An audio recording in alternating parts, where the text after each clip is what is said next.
चाहिए। फ्री इलाज है, अच्छा इलाज है।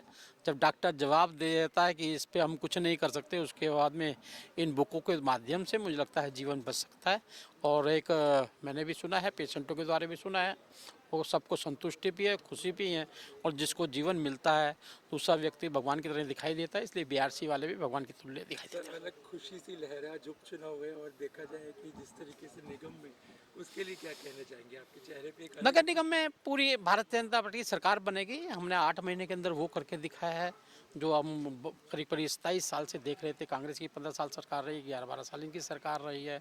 हमेशा दिल्ली को लूटने का काम किया है, लेकिन आज दिल्ली के धरातल पे काम दिखाई दे रहा है। उनको पता है, निगम पार्षदों को भी पता है कि विधायक भी इनका है, सांसद भी इनका है।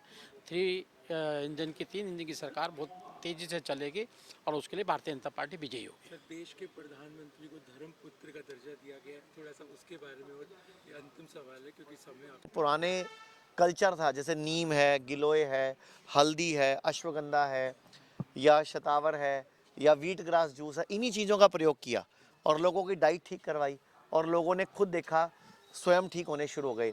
हमने उनके जो भी चीज़ जानवर से आती है वो बंद करवाया। अब जानवर से आप क्या क्या आता है आप समझदार हैं। अंडा भी जानवर से आता है और जानवर कई बार खुद प्लेट में आ जाता है, तो हम कहते हैं भाई वो प्लेट में नहीं आना चाहिए, क्योंकि आजकल जो जानवर जिस तरीके से पैदा किए जा रहे हैं, उनको जो इंजेक्शंस लग रहे हैं, उनको जो वैक्सीनेशन हो रहा है, अंडे किस तरीके से लिए जा रहे हैं, वो आप सबको मालूम है। मैं तो इसके भी खिलाफ़ हूँ कि गाय भैंसों को भी टीके नहीं लगने चाहिए, उनके चारे में स्प्रे नहीं होना चाहिए, उनको रोज़ जंगल में 3 से 5 किलोमीटर चरने लेके जाना चाहिए। तो गाय का दूध भी अमृत है। मनीष जी, दिल्ली में हवा की बात की जा रही है, प्रदूषण बहुत बढ़ रहा है, और उससे ये कहा जा रहा है डॉक्टरों की रिसर्च से कि लोगों का 12 साल कम हो रहा है उनके जीवन का। इसके लिए क्या करना चाहिए? तो मैं पूरे दिल्ली वासियों से अपील करूंगा कि आपके घर में जितनी जगहें, एक तो अपने हर घर में तुलसी का पौधा लगाएं, तुलसी ज़रूर लगाएं। और दिल्ली में जितने भी पार्क हैं, जितनी भी जगहें हैं, खाली डीडीए की लैंड है, सरकारी लैंड है, वहाँ कृपया करके पीपल, नीम, तुलसी ये लगा दो।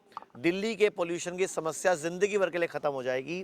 पहले अब कोई बच्चा भी पैदा होता था ना, तो गांव में तालाब के पास ये पीपल, नीम, अशोक के पेड़ लगाए जाते थे। घर में तुलसी का पौधा आंगन में लगाया जाता था, क्योंकि तुलसी, नीम और ये पीपल ये बहुत ज़्यादा ऑक्सीजन बढ़िया क्वालिटी की देते हैं। तो मैं पूरी दिल्ली सरकार से, भारत सरकार से अपील करूंगा कि जितने पार्क हैं आपके पास, जितनी जगहें हैं, वहाँ कृपया करके पीपल, नीम, तुलसी को बढ़ाने का काम करें। एक सवाल और सर, कैंसर और अटैक, ये दोनों बीमारियां लोगों को ज़्यादा हो रही हैं आजकल। लोग अचानक से मर रहे हैं, चाहे वो जिम कर रहे हों, चाहे रास्ते में गाड़ी चला रहे हों।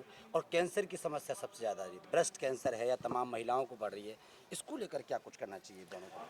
देखो, ये जो बीमारियां बढ़ रही हैं वो हमारा खान पान है। जो खाना आप सूरज डूबने के बाद खाते हैं उससे हॉस्पिटल चलते हैं, और जो खाना आप हॉस्पिटल मतलब सूरज डूबने से पहले खाते हैं उससे आपका शरीर चलता है। तो आपकी मर्जी है, मेरा इशारा समझदार हो आप। अगर आप हॉस्पिटलों को भरना चाहते हो, हॉस्पिटलों की इनकम बढ़ाना चाहते हो, तो सूरज डूबने के बाद खूब खाना खाओ।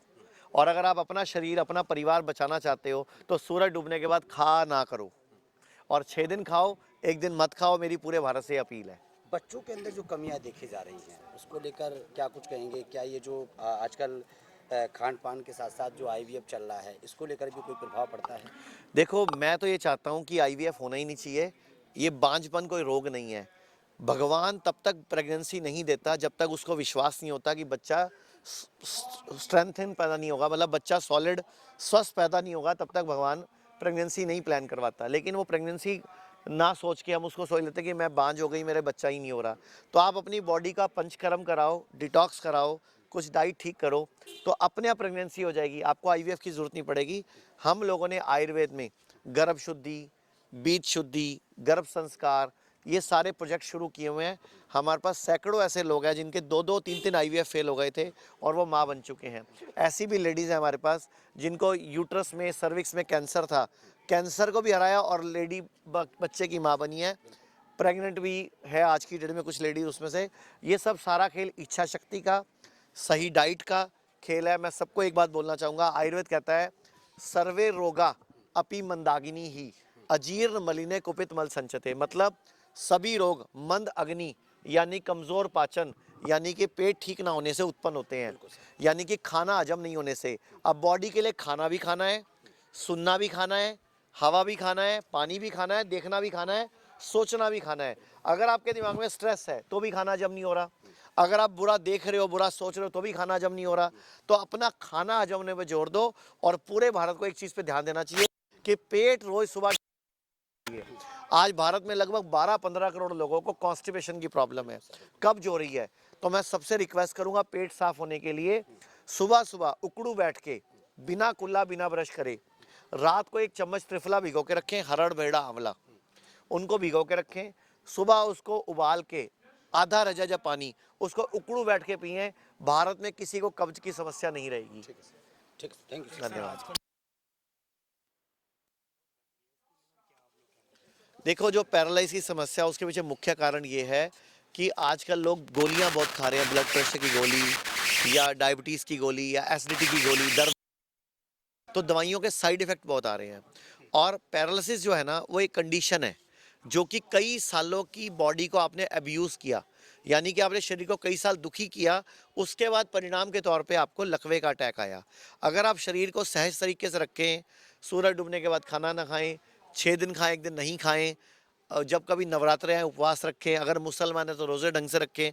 अभी मुसलमानों ने रोज़े भी ख़राब कर लिए, सुबह 5 बजे उठ के खूब सारा खा लेते हैं, शाम को 6 बजे खूब सारा खा लेते हैं। हम हिंदुओं ने भी क्या किया, व्रत नहीं रखते, हम चरत रखते हैं। हमें फ़ोन आता है, सर माजा पी लें, सर लिमका पी लें, सर दूध वाली चाय पी लें। अरे व्रत है भैया, व्रत, व्रत में फल खाओ, हरी सब्जियां खाओ, बस। चीजें हो चुकी हैं, अब उसको क्या प्रिकॉशन करनी चाहिए? जिसको कुछ भी हो चुका है हर 6 महीने बाद उसको अपनी बॉडी को डिटॉक्स कराना है।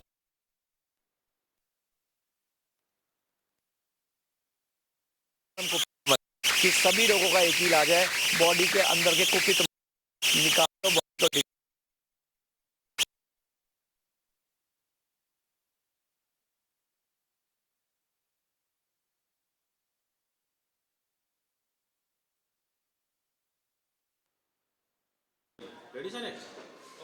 सर, राजीव दीक्षित जी की जो जयंती के अवसर पर क्या कार्यक्रम था? आज राजीव दीक्षित जी की जयंती के अवसर पे हमने एक किताब निकाली, इसका ऑटिज़म से आज़ादी या क्योर ऑटिज़म नाउ। किताब के माध्यम से हमने ये बताना चाहा कि autism is preventable and curable. उसको रोका जा सकता है अगर वैक्सीन्स को रोका जाए, बच्चों में देने वाली वैक्सीन्स। ये जो सारे वैक्सीन्स हैं, चाहे वो पोलियो का है, BCG है, MMR है, ये ऐसा लगता है कि इससे कोई बचाव हो रहा है, कोई प्रिवेंशन हो रही है, कोई बीमारी को रोका जा रहा है, जबकि असलियत ये है कि ऐसे कोई सबूत अभी तक धरातल में नहीं है, एक भी नहीं है। मैं तो यहाँ तक बोल रहा हूँ कि अगर ऐसा कोई सबूत अगर किसी के पास है, आपके माध्यम से बोल रहा हूँ, तो वो मुझे सबूत दे दे तो मैं 10 लाख रुपए दे सकता हूँ। जबकि ऐसे सबूत है कि इन बीमारियों, इन वैक्सीन से बीमारियाँ होती हैं, diabetes type 1, autoimmune disease, autism etcetera etcetera, ठीक है ना। स्किन के प्रॉब्लम होते हैं, कैंसर होते हैं, हर तरह की बीमारियाँ होती हैं, फिट्स पड़ने लगते हैं बच्चों को, डेथ भी होती है। तो इस बुक का पहला भाग है, सारे एविडेंस हमने दिए हैं और दुनिया में देखा गया कि जिन बच्चों ने वैक्सीन नहीं लगाई उनमें ये बीमारियाँ नहीं होती हैं कभी। ऑटिज़म जैसी बीमारियाँ, डायबिटीज़ टाइप 1 बीमारियाँ नहीं होती कभी। और दूसरे भाग में हमने ये बताया है कि कैसे ठीक करें, how it can be curable. उसके लिए कुछ छोटी छोटी बातें जैसे नीम थेरेपी है, DIP डाइट है, 0 वोल्ट थेरेपी है, जो घर पे की जा सकती है, वो भी मुफ्त में, हमसे कुछ नहीं खरीदना।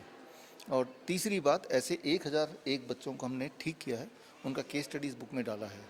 तो आपके माध्यम से बताना चाहूँगा कि कोई भी मेडिकल संस्था अगर चाहती है, वो 1001 बच्चे कौन है, उनके सारे एविडेंस चाहिए, उनके फ़ोन नंबर चाहिए, उनके एड्रेस चाहिए, वो मेरे पास मौजूद है, मैं देने को तैयार हूँ, ताकि आप इन्वेस्टिगेट करें, जांच पड़ताल कर लें और आपको सब कुछ सही लगे तो दुनिया तक पहुँचाएँ। तो बस आज का मकसद इतना था। सर, आज अभी तक कितनी किताबें आप लिख चुके हैं? 41। सर, कन्वोकेशन भी हुआ है तो कितने स्टूडेंट्स को सर्टिफिकेट वगैरह दिए गए हैं? 350। अभी जो वेन्यू में आए थे 350 आए थे। सर, ये ऑटिज्म क्या होता है? जो ऑटिज़म न्यूरो डेवलपमेंटल डिजीज़ है, मंद बुद्धि बोल सकते हैं। एक ऐसा बच्चा जो है 8 साल का, लेकिन उसका दिमाग 2 साल का है। तो 2 साल का बच्चा जो भी करेगा वो 8 साल का बच्चा कर रहा है। क्या डॉक्टर BRC मेडिकल एकेडमी सभी तरह की बीमारियों का इलाज आपको प्रेफर करता है? हर चीज़ को आप लोग? हाँ, आज आपने देखा लगभग हर तरह की बीमारी के पेशेंट आए थे और वो सब घर पे ही ठीक हुए, ये भी आपने देखा, तो हम बोल सकते हैं। जी, तो क्या कॉन्टैक्ट है जो क्लिनिक पर आना चाहें? आप Vishwaroop.com BISWAROOP.com में आएंगे तो हमारे 676 क्लिनिक्स हैं, उनके एड्रेस वगैरह सब कुछ मिल जाएगा और उसके माध्यम से कांटेक्ट कर सकते हैं। सर जी, ऑटिज्म जो है ये रिवर्स हो सकती है और किस आयु के बच्चों में ये बीमारी होती है? देखिए, ये किसी भी आयु में हो सकती है, वैसे 2 साल से ऊपर क्योंकि 2 साल के बच्चे तो 2 साल के उनका दिमाग है, लेकिन जैसे जैसे बच्चा बड़ा होता है तो दिमाग 2 साल के रह गया है ना। तो वो जितने ज़्यादा वैक्सीन लगाएंगे उतनी जल्दी हो सकता है। अच्छा, आप सर ठंड का टाइम है तो इसमें बुजुर्गों को थोड़े चलने में दिक्कत, उनके लिए क्या ट्रीटमेंट करे जाते हैं?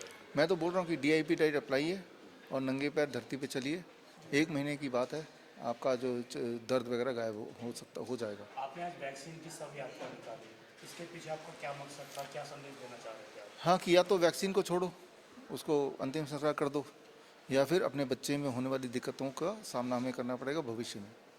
आप ये कहना चाहते हैं कि पैदा होने के बाद जो बच्चे हैं उनको किसी भी तरह की वैक्सीन नहीं लगनी चाहिए? किसी भी तरह का, जब मैं किसी भी तरह का बोल रहा हूँ तो आई मीन नो वैक्सीन, चाहे वो पोलियो है, BCG है, MMR है, कोई भी नहीं।